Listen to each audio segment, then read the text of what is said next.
Moi, c'est Madame Francine Galulamoine de la LCC, les Congo-Congolais.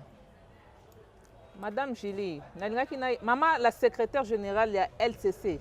Oui. LCC, c'est quoi au juste? En fait, LCC est une abréviation, il y a le Congo au Congolais.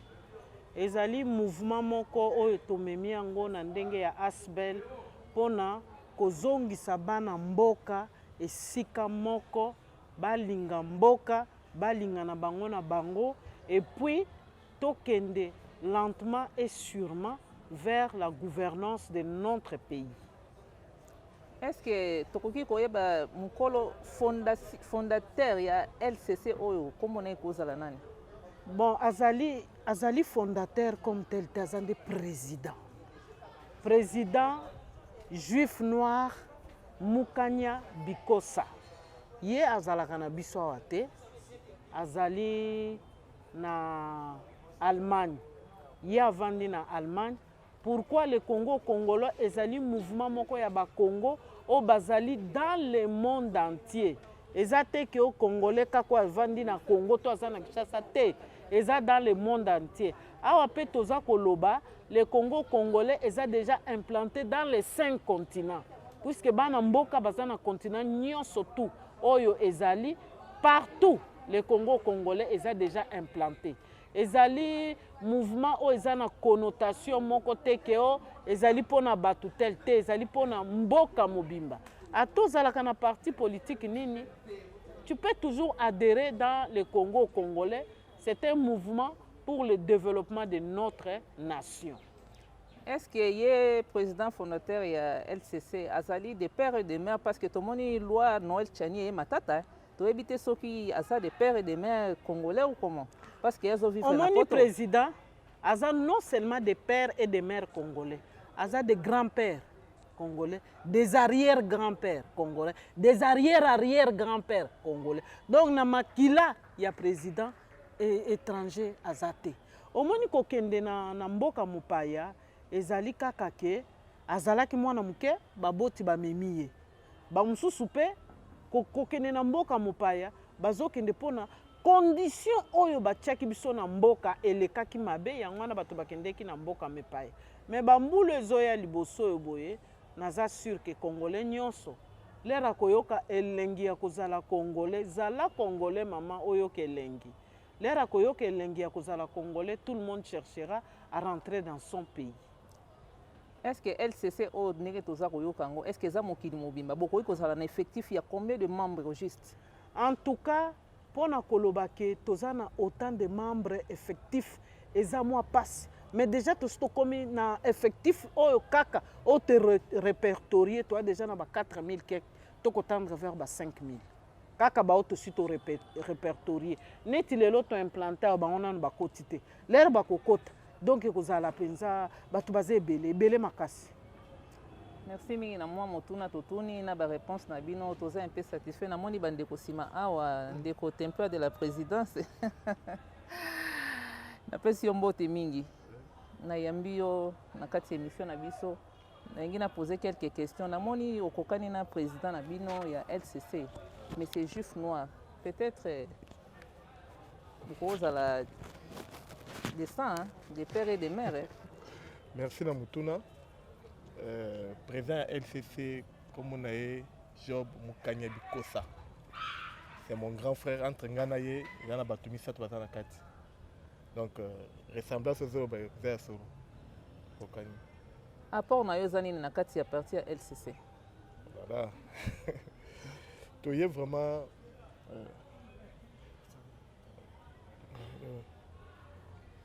en tout cas tu es coach maboko bana Congo to kende liboso to ningi mboka na biso ezonga na maboko na biso biso nyonso na volonté na biso eza que lelo place nyonso étranger aza biso photo za la wana photo l'accès que bosala kerero ya koya awa mbangu biso bana mboka to komo ko récupérer biloko na biso muke.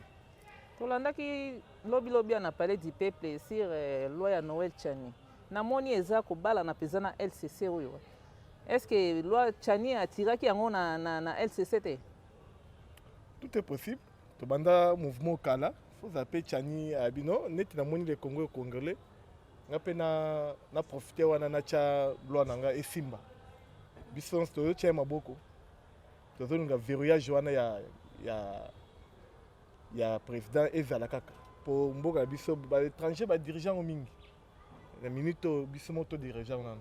Totala ndenge toke. Est-ce que ndenge na moni la ki est-ce que loi wana ko simba pour na moni parti ensemble kuna bazotomboka makasi balobi non soki loi wana leki bango bazobima na union sacrée.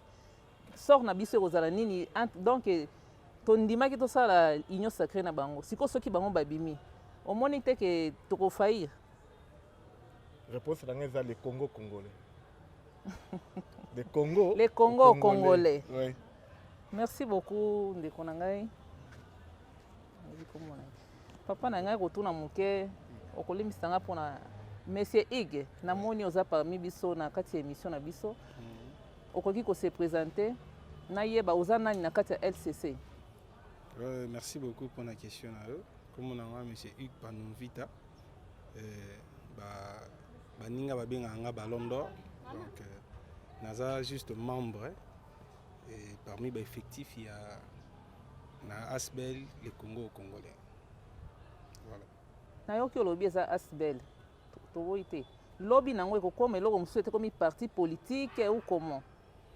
Tout parce est que possible. Bota Maka Malembe oki lelo eza Asbel lelo eza boy lobby comme parti politique.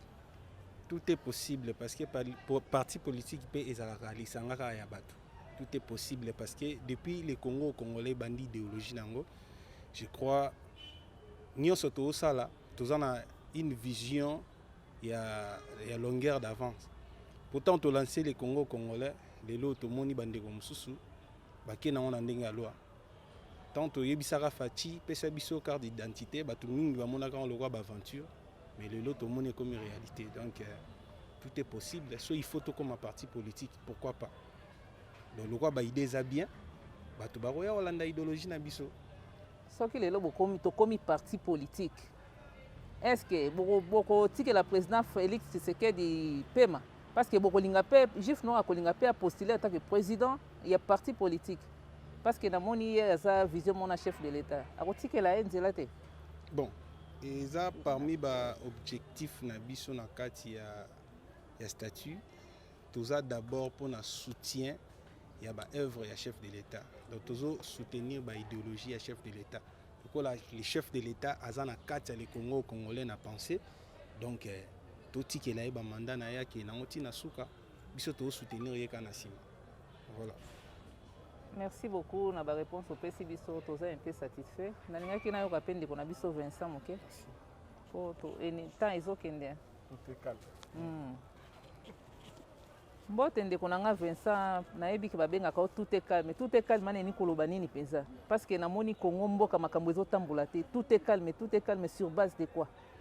Oui, en tout cas merci beaucoup maman Motono Tony.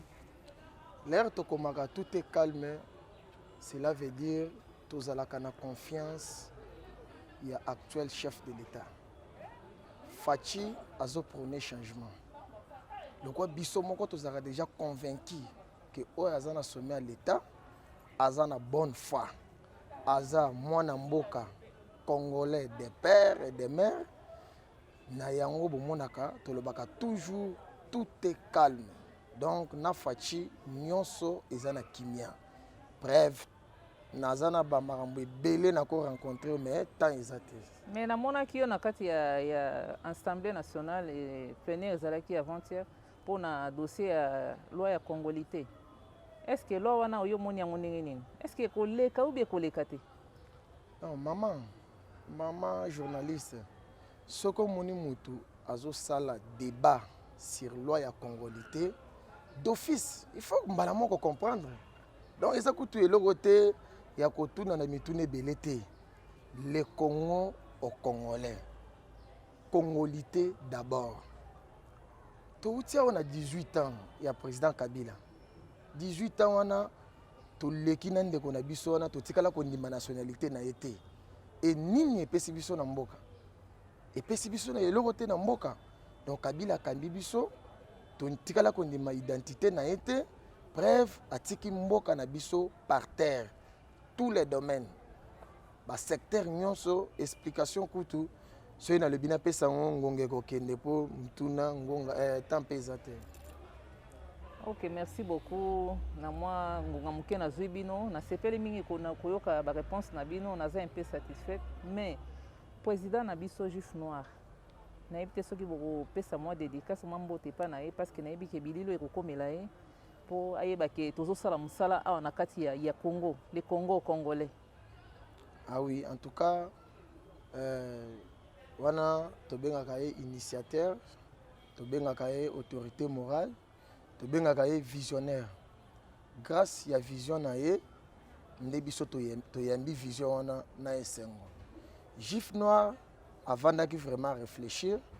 En tout cas, il faut créer classe moko ya ba congolais d'origine, les Congo au congolais. En tout cas, ezaki initiative ya mukete et elaki bato nyonso te, coup de chapeau na yo autorité morale.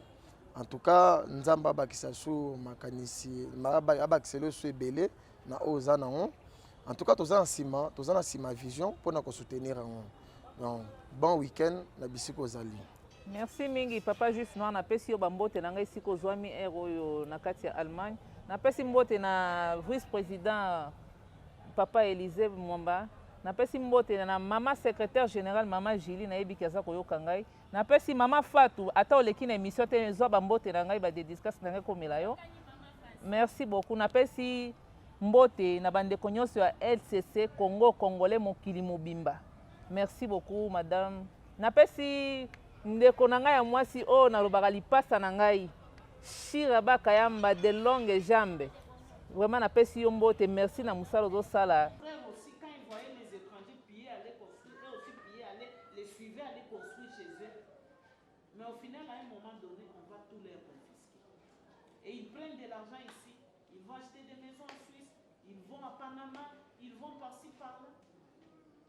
Au final, quand le pouvoir part, ces pays-là bloquent tout et vous n'avez plus rien. Et avec le temps, ils commencent à devenir des pays riches. Et nous, entre-temps, qu'est-ce qu'on nous a créé? On nous a créé une chose qu'on appelle le tribalisme, la xénophobie. C'est-à-dire, nous les Congolais, nous ne vivons que celui-là est un Kassaïen, celui-là est un Mukongo, Owana Kunazali, Mungala, Yekunazali, Muluba. Et ça ne s'arrête pas là. Même dans les Bakongo, les Baluba là, on commence. Gaza Mutambo, Yozali Boye Moulefu, Yozali. Et ça part. Et ça descend encore. Des petites branches. Et ça arrive, ça atteint les familles. Et ça arrive à un moment donné.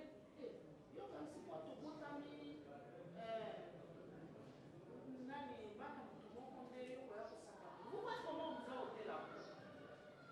Vous croyez seulement que ça s'arrête au tribalisme. Non. Jusque dans nos propres familles. Alors, qu'est-ce que décision sont mes amis? Tobandi la bonne gouvernance. La bonne gouvernance est dans la catégorie. Commence à suivre les gens. Voilà, viens.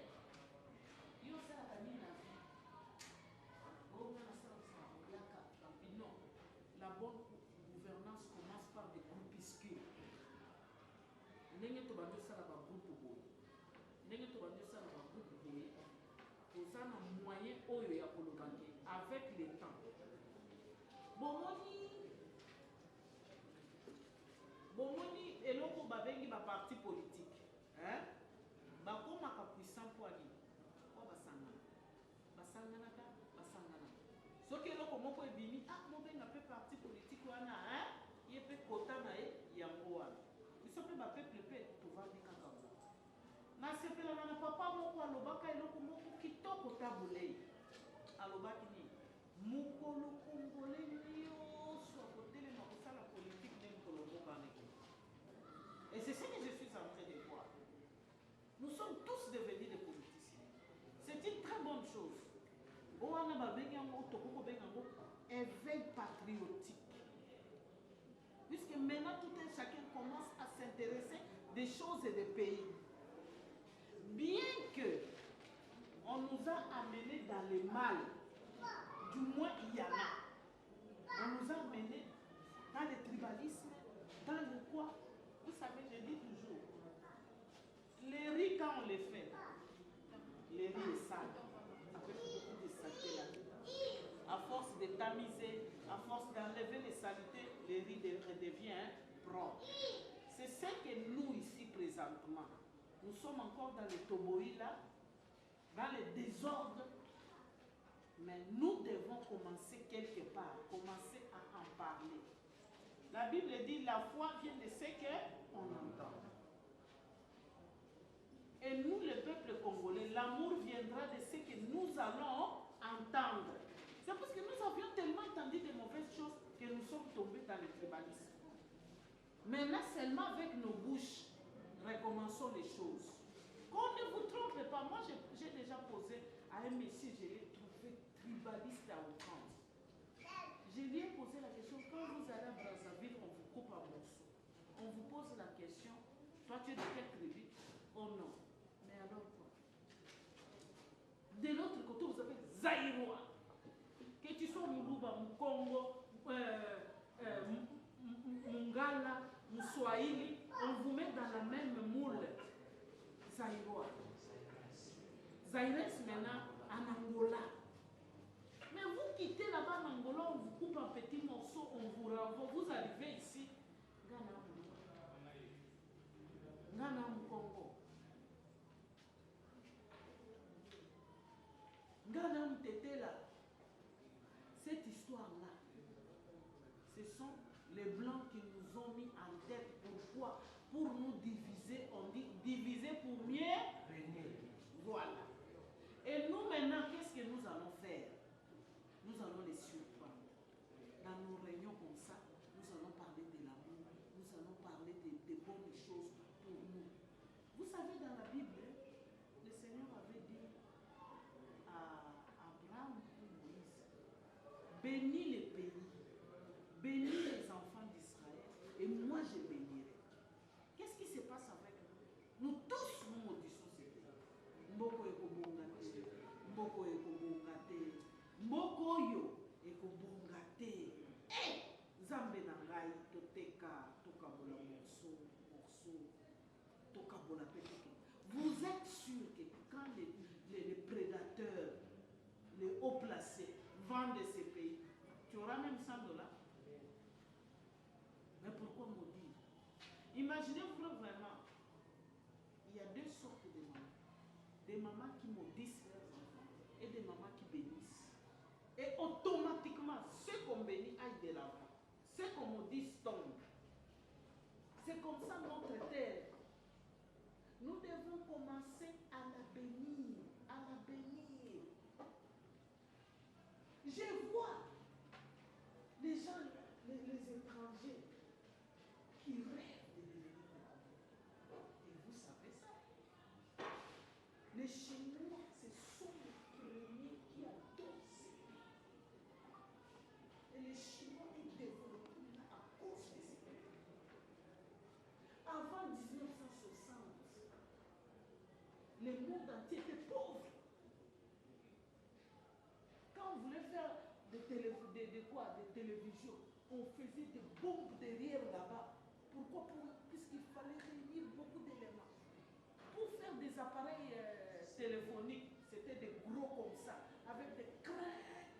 À un moment donné, on a essayé de faire en mai, c'était des gros comme ça. Là. À cause des coltans de Congo, tout est réduit. À cause de notre puissance, tout est réduit. Et nous sommes là. Et vous savez ce que nous faisons? Nous sommes des abeilles.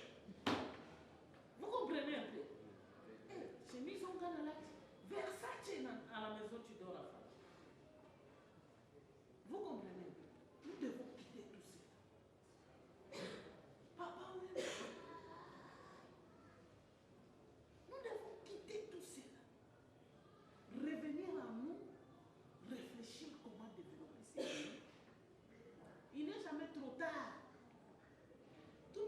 vu pour Wendo Colossal ici, quand vous êtes entré. C'était un homme qu'on avait déjà oublié. Mais qu'est-ce qui s'est passé? Automatiquement, quelqu'un qui l'attendait de loin est venu. Ah, il y a une personne que j'attendais beaucoup quand j'étais dans la forêt. Wendo Akoufano. Amenez-moi ce monsieur. Et ce monsieur est mort avec une femme. Un monsieur de 81 ans est mort avec une femme de 18 ans. 81, 18. Vous comprenez? Juste ça s'est renversé. 1 et 8, 8 et 7. Vous comprenez? C'est-à-dire quoi? Il n'est jamais trop tard. Lèvons-nous, bâtissons. Et pour bâtir ce pays, on ne peut pas les bâtir comme ça, on se lève, on commence à bâtir le pays. Non, il y aura déjà ça. Il faut d'abord qu'il y ait la conscientisation qui amènera le changement de mentalité. C'est pourquoi nous, les Congo aux Congolais, ça n'a pas de tendance. Nous-mêmes les Congolais, prenons notre pays en main en charge. Décidons-nous de prendre ce pays en charge. Nous sommes allés à Kimbola, nous sommes allés à Lozon, nous sommes allés à Tchango, nous sommes allés à camp américain. Demain, nous irons à Sélé. Ma campagne, nous sommes allés à ma campagne aussi. Et vous ici, nous sommes déjà 7e. Donc vous êtes encore parmi les premiers. Donc vous êtes les pionniers. Et demain, on sera en Sélé. Chaque samedi, chaque dimanche, nous implantons quelque part. Et quand vous restez, qu'est-ce que vous allez faire? Vous allez faire un WhatsApp en commun. Hein? Dans les WhatsApp en commun, vous allez prendre 5 numéros. Les numéros du président. Le président vit en Allemagne. Le vice-président vit en Afrique du Sud. Moi, la secrétaire générale, je vis à Kinshasa. Mon adjoint est en Belgique. Vous comprenez un peu? Nous quatre là, nous sommes... Non, nous quatre d'abord. Président, vice, secrétaire général et vice. Et le travail, c'est beaucoup plus pour les secrétaires généraux. Et nous, nous amenons les rapports vers le président. Nous leur faisons. Tout ce qui est en train de se faire ici, cet après-midi même, ils seront au courant. Quand on finit ici directement, je balance. On va prendre encore d'autres photos. On balance. Et comme elle est en train de filmer, vous allez mettre ça sur... Ah, voilà. Comme ça, quand vous allez me donner les quoi? Les liens, je vais envoyer. Comme ça, les autres vont suivre. Vous comprenez? Alors, je vous dis ceci. Aimons-nous vivants. Les Congolais, nous devons nous aimer vivants. Vous voyez, il y a minute, pauvreté est comme Sakamoto, Mutalokuta.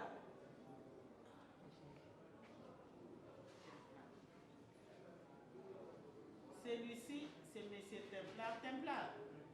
M. Templar, les trésoriers de LCC, entière, même c'est de l'Europe.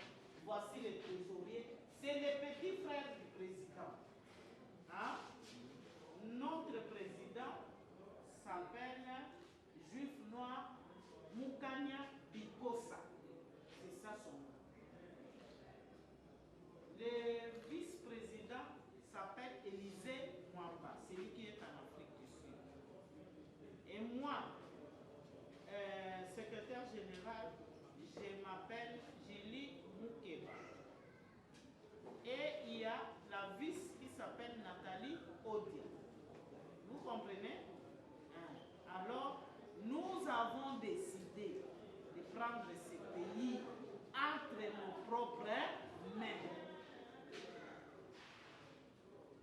allons les gérer.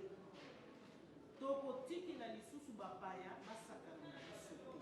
Tobanda na leloko ya liboso bolingo tolingana na makasi tolingana makasi. Yango na opesa bino exemple ya parti politique oyo babengi DPS. Bato wana bakambusanga na tembe. Soki bayebisi bango ke réunion eza soki wapi ata butu bakotambola makolo azangi azoya de manière aseki akoma esika wana po ayebi nini puiske oyo ezali mpona kotombola mboka na biso elelo bazwi pouvoir mpo bazali makanisi nango batie esika moko bato mosusu bakoka te mpo ani baza idéologie te bosangisaka bato mpo bopesa bango 10 francs 1000 francs, 2000 francs, 5000 francs, vous faites déjà des voleurs. Donnez aux gens de bonnes choses dans la tête. Bible et lobby, apprenez à vos enfants de bonnes choses, ils ne s'en détourneront pas. Nous devons commencer à refuser la corruption.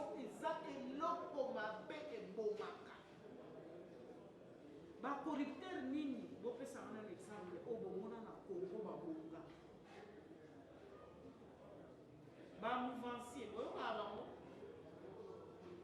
ba oyo bobo banjo kona biloko na bazo komela ba ici ba osali mabe na sambo na sambo. Il faut to créer une génération de bonnes personnes, changement de mentalité. Muto ayeba ke loko ya l'état o eza l'état un bien commun. Na sepela na juge oyo akomi mokonzi alobi oui papa alinga ngole na koyebisa bino eloko moko mutu po alinga baloba Dieu est amour, n'est-ce pas? Ye moko abolinga mwana koka kolinga mutu po koka kolinga bato yo moko komilinga et le constat est amer. Kongola kanisaka nde ya milingi tomilingaka te ata soki moke on n'a pas l'amour en nous-mêmes. Yo soko oza na bolingo tokoyeba kolinga okoyeba kolinga te et le malheur est que toza na bolingo te yo moko milingi te oza na $100 boza na kati ya ndako boza ebele yo kutu nde responsable ozwi $80 okosomba sapato. Vous avez $20 au précis maman, débrouille-toi avec ça. Vous trouvez que c'est de l'amour? Est-ce que Milingi au Mouto a Milingi au Linga Bazala Minaï?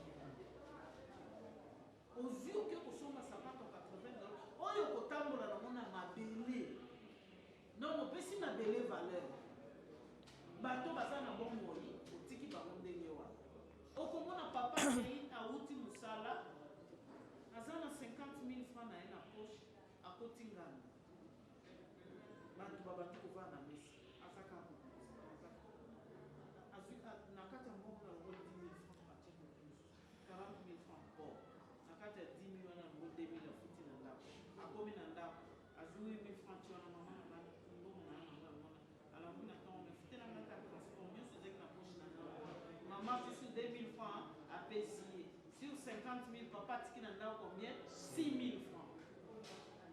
Est-ce que olingi libota na yo moko lelo ke kovanda na bar ke ko dépenser mo milingi te. Vous comprenez un peu? Et tout ça là, ce n'est pas la faute du Congolais. Il n'y a pas eu les quoi?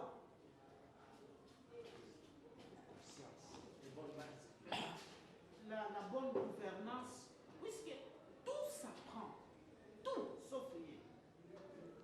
On devait dès le départ pour la kissa. Mibali ke linga mwasi na yo, linga bana na yo, linga ndako na yo. Tu es venu au monde personne n'est à dire. Donc vous n'êtes pas condamnable, c'est tout un système installé sur toute la zone du Congo. Alors il est temps. Commençons par nos mentalités. Tu prends la décision et l'eau qu'on va dans ça.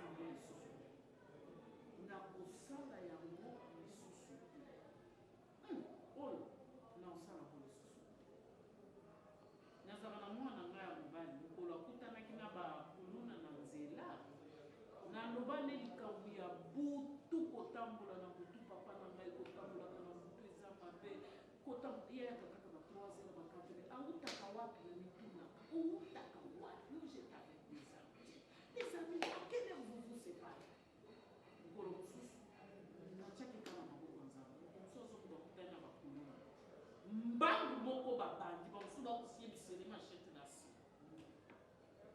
aya koma na lopango na biso abimisi na telefone waki na lopango azomata vitese bakangi ye babotoli ye lokolo moko ya sapato ye moko aplonge kuna akoye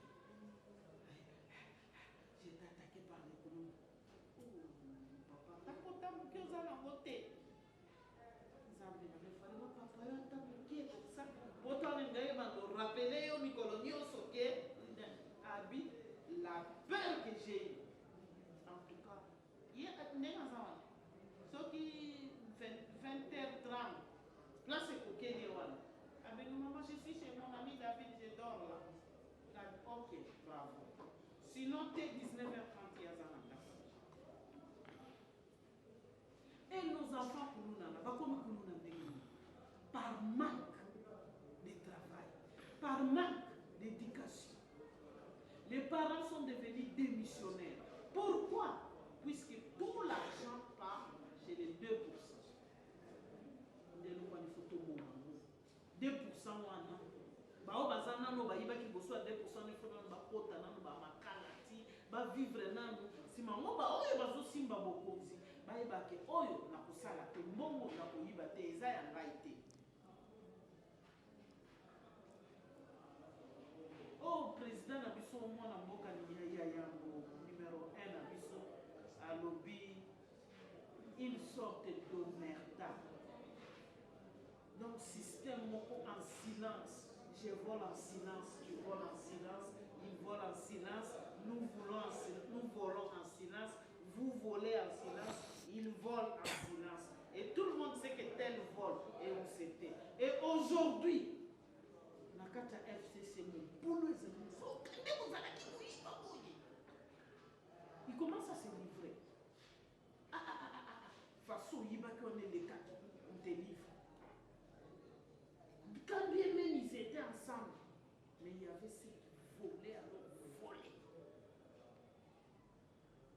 S'il vous plaît, aimons-nous vivants. Ayons l'amour de ce pays. Aujourd'hui même quand tu entres pour dormir, prie pour le pays.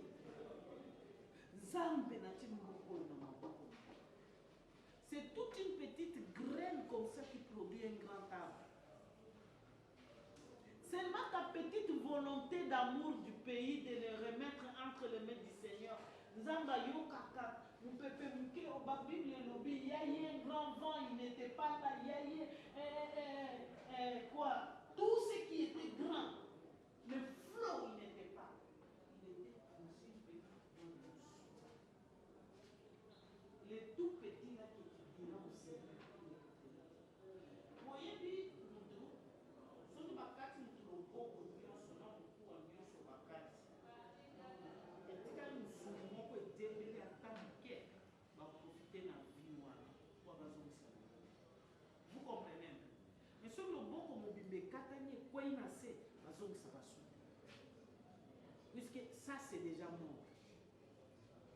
Or vie ya moke wana nde kopermettre ke ebandi kobotisa ebandi kotinda vie na kote mosusu nyonso ekuvivre. Seulement ta petite prière wana nde kosimba motema ya Nzambe abandi kobongisa Kongo, abandi kobongisa. Qui ne dit pas que Nzambe azelaka prière na yo? Peut-être c'est juste ta prière au Nzambe azelaka pona ça. N'est-ce pas papa? A cause azelaka comme tout monde asambela pona ça. Tant que mtu ana sambeli nano te amusala. Moi je disais aux gens toko sambela d'une manière oba oyo basambeli bobo basambeli botola moki biso sotolobi na minu biso sotole mato tia mboka na maboko ensemble. Mais quand le premier citoyen de la nation ne s'est pas encore levé pour mettre ça tozaka kana kaka kosieta. Et le jour où il a fait, j'ai dit Seigneur merci. Le Congo va décoller maintenant.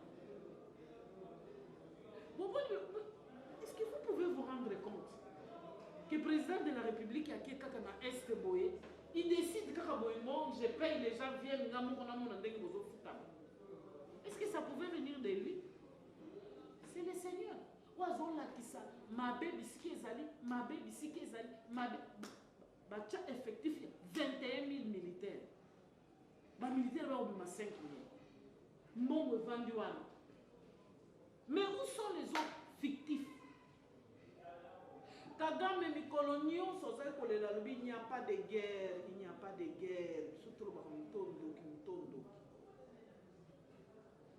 Moment à Est, biloko nyonso ekei wana, eza lokola, bazui machette à monene ba olanda Fourmi.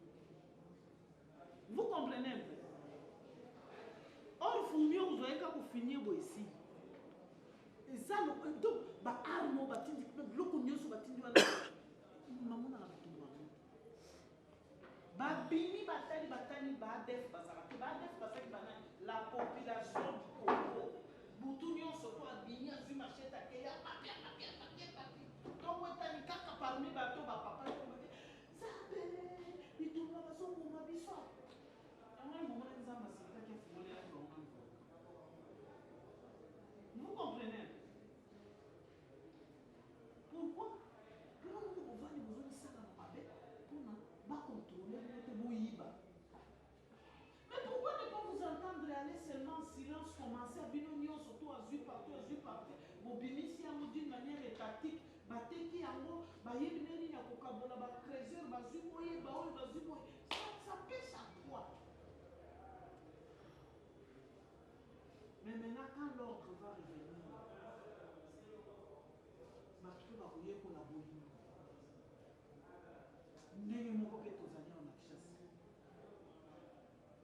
Normalement, à Kinshasa, tout le monde devait être fonctionnaire.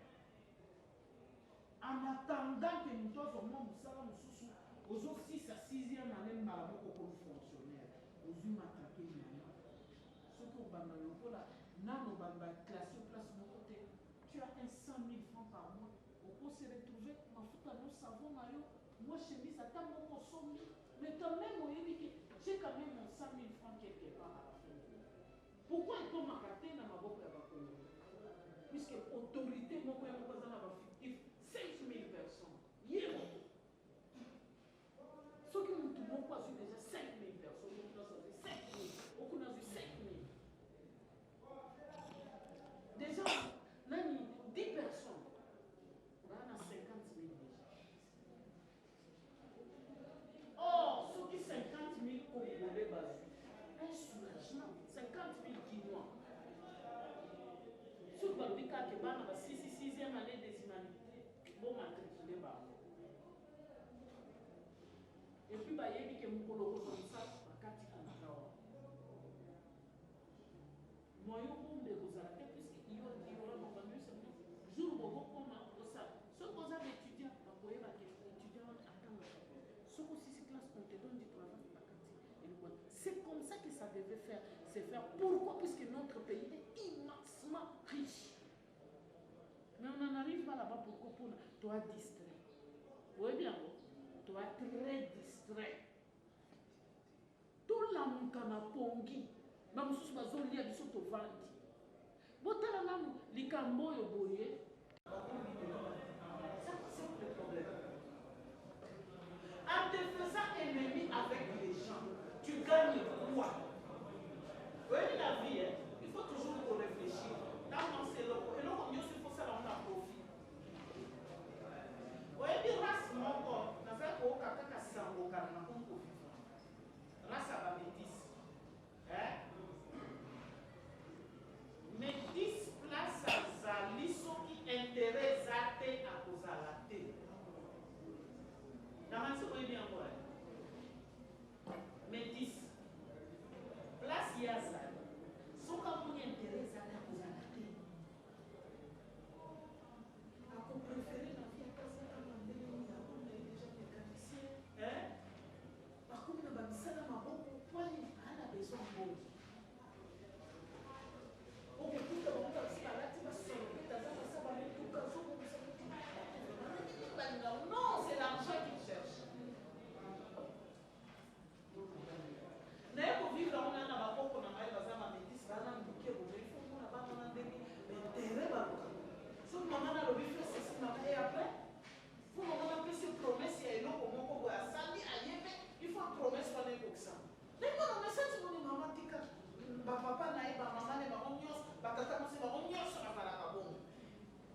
Donc, quelqu'un doit savoir que je dois avoir de l'intérêt quelque part. Tu vois quelqu'un assis sur la richesse immense, je comprendrais une personne pour ça, je comprendrais une personne pour les États-Unis, puisqu'il y a des scriptures. Quand on va faire ça, c'est jamais vous chercher. Quand on va faire en Angola, juste pour on met la mine qui est en Angola, on a déjeuné. Bye! Déjeuner ça, on a souka. Bouddha, ça n'a pas de auto d'ici de ça, on a hypothéqué l'âme à cause de l'idée. Or, ce que nous pouvons avoir ici, c'est plus. Soit quand si mal le temps, mais nous n'avons pas tu as l'argent. Nous n'avons pas de pas, nous n'avons pas tu as l'argent. Maintenant, les autres vont partout, les autres vont partout, les autres vont partout.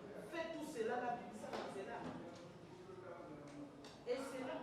Au moins, il dit, ma campagne, c'est que les autres agro-business.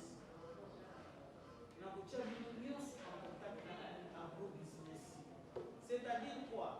Gouvernement du programme moi. Programme moi les années botanique classe pendant 2 semaines. Laquelle a vu na Bateke, plateau de Bateke, na Bateke te, ya sika ba faut facile. Ba kopesa bino 2 hectares, 2 hectares. Ba ko balobela bino mabele, ba pesi bino semence améliorée. Oloni 25% de l'État pour soi, le reste de l'État. Et bien, émission pour que tu sentes ça, on y a compensé pour ça, hectare mon corps. Parce que ça, on a 125 $. Hectare. Sauf que 5 hectares. Imagine toi, hectare mon corps, quand on a carotte. Hectare mon. Carotte, ça va compliquer au 1000 francs. Hectare, on y a sorti pour nous, on a souvent hectare mon. Combien de millions de dollars à une seule récolte? Vous comprenez? Déjà, Kalaté et Tokobata, qu'on soit des jeunes patrons. Des jeunes patrons. Papa, n'importe quoi, émission. Apôtre. Il y a un côté dans le programme. Kalaté, beaucoup d'apôtres ont changé.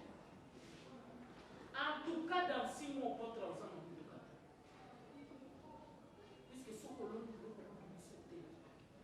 je dirais, sémence, il y a l'État. Au Balorama Bélé, il y a l'État. Toi, ton travail, c'est planter et arroser. Et là, on est aux arbres, on va dire, on a chasse au sac à camille. Tu arroses aux zombies. On commence à la rotation. Ce sont aux arbres, ça la rotation, la moi, c'est quand on est le bloc à côté de la chasse, et puis par le semence s'améliorer, et ça la manque. Doublement plus que normal, et puis il y a comme une grand, et puis plus beau, qui tombe, n'a goût plus que pour les apparts. Vous comprenez? Merci madame.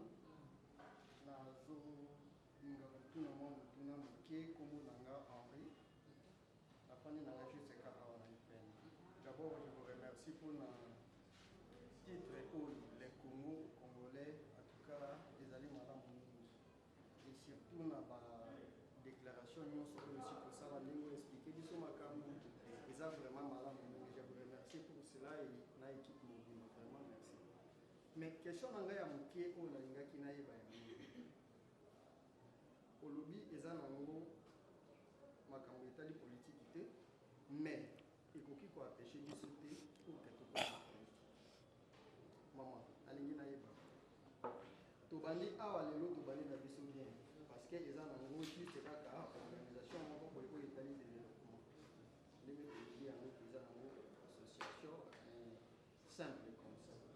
na kati ya mboka oyo tosi toparticipa na kati ya bassociation ebele et au finish ekomaka kaka kingani na biso ye nde akomi candidat député pour que biso totelemaka na nsima na ye tobetelaka ye maboko akoma député par après akopesa biso bapolo na bachapeau akopia esukaka kaka na bapoyala parce que nga moto ngo nazoloba na yo nakoloba moke peut-être mpona kozala na compréhension ya malamu nazalaka cordon na pepere nga moto na manaa kodirige selemba opin namoni ebele nayebi ebele et en réalité ndenge tozokende na makambo oyo ofinish tokosuka na biso na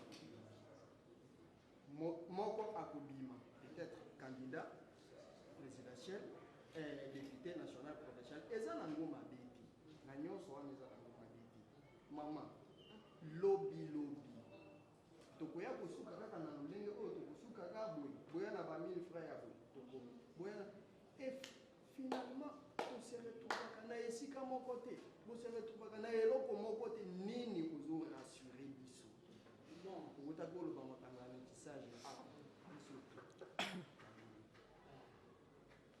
bon eza te ke oyo nakofandisa mpona koassure bino soki ndenge nini te na koyebisa bino kaka likambo oyo ezali concret c'est-à-dire quoi de prime abord on a changé les choses nayebisaki bino ke une société est composée de 10% des riches 80% il y a des moyens 10% il y a des pauvres.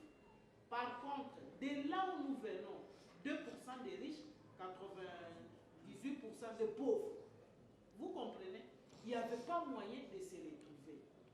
Bozomona mokonzi ya mboka azana katia ko travailler pour ne pas condamner les voleurs, condamnation de vol, de détournement et si la pour nani mbongo et bana kokota na katia ya kesa l'État ba yeba net a eloko na tukesa ya agro business ezali na deux côtés côté agriculture na côté élevage ngana na quotité na pesi exemple ya autre ya côté agriculture net nga par exemple agriculture na kokate mais na yiko poko la banyama ngai soko pesi ngai soso lelo soko ye après 4 mois okokama. Alors, on a une étude ya côté élevage. Vous comprenez un peu. Net yango sikoyo. Yango wana ebimi. Soki na bengi cordon, na bi cordon, ba kombo ebandi komi komisana. Bozwa na ta combien, hein? Bokende bokomisa kombo. Botangi esibi. Ba okena bino na mabele. Ba pesi yo mabele. Au PCC, donc totalité à mon oignon surtout à $150. Vous comprenez un peu? Tu arrives au Kozoma Belé, Tozozé. Papa Alexio Zawanas, Yemoko a coupé Sabino témoignage. Il y a Oyo assis à côté. Si quoi, Batunion surtout un débat. Qu'est-ce qui nous fait peur pour dire la pensée et disons les pensées de Mosito autrefois? Il dit que Naïbindo qui a Bumagana Ninogonangai. Ndoki abuma ngona ngai lelo soki yo kero mobeteli tout le pona ba kongolais biso ba kongolais to ba intimider ba kongolais to sana donc to sana buya mboka na biso te oyo so bebisa mboka na biso ezani les arts politiques tozo banda bien par rapport na sebele ça donc to za ba civil to za ba politicien te mais to yoko na nini na dimension to kine na politique. Oui, la politique de notre pays, bah, ça identification que pendant l'âge de 18 ans, on a la partie politique, on a la politique. Mais dans l'entretemps, de mon génération, tu as fatigué dans le slogan. Est-ce que réalité, comme ça va Congolais par rapport aux Congolais, puis ce sont bien tous qui sont là sont des intellectuels, bah, ces universités sont abandonnées de leur propre sort. Soyez les innovations et ça la Congolais pour les Congolais. Et là, il faut rassurer, il faut apprendre à l'université comme ça, les Congolais au Congolais. Ça, c'est ma première question. Les Congos, les pays aux autochtones.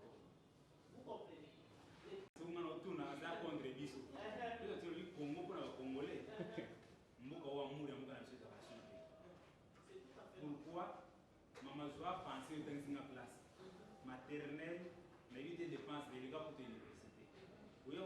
ça que si il y a beaucoup de première lycée première plutôt ti na sisi humanité humanité na université mbongo wana so bomba yo posa la commerce na yo bio tu mbanda ko no pele aussi ça banda ko chaba ba yo ko investir pas nani et pas namba je me ne trouve pas et donc so bebi ça congolais ou parti politique au côté na Congo parce que au côté de Congo ba ko na biso ta mando gérer Congo et ça qui a tribalisme ba ko na so mando gérer Congo les acquis à votre lac donc base à la batmo donc na séparation c'était uni parce que je reconnais encore na bamboka ndeto sangana bosu no ka ulo ulia bakabuli 5 personnes mais tant que na lisasa awa goche bilo bolan botandi mesa na mdashi na sa na yasa no so ya mdesa na mninga te ça c'est une divise c'est là que nous sommes infiltrés beaucoup de ça bon aidez-moi de me comprendre pour pouvoir passer soit à chauffeur mais on est à étranger à ce qu'on est au consumo boy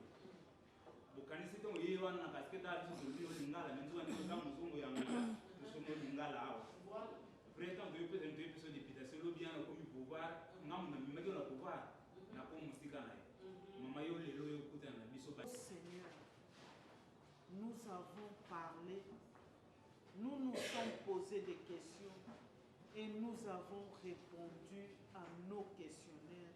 Nous te remercions pour la sagesse et l'intelligence que tu nous avais donnée. Ô Seigneur, ce mouvement vient pour un acte noble. Seigneur, c'est pour que ton peuple revienne à l'amour de la nation. Seigneur, daigne donner à ton peuple cet amour-là.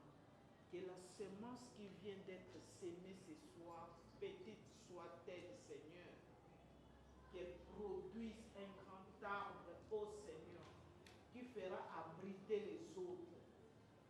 Merci Saint-Père pour le moment précieux que nous avions passé ensemble entre Congolais. Que le Congo revienne aux Congolais. Nous te disons merci Seigneur. Amen. Bon. LCC viva! Viva! LCC viva! Viva!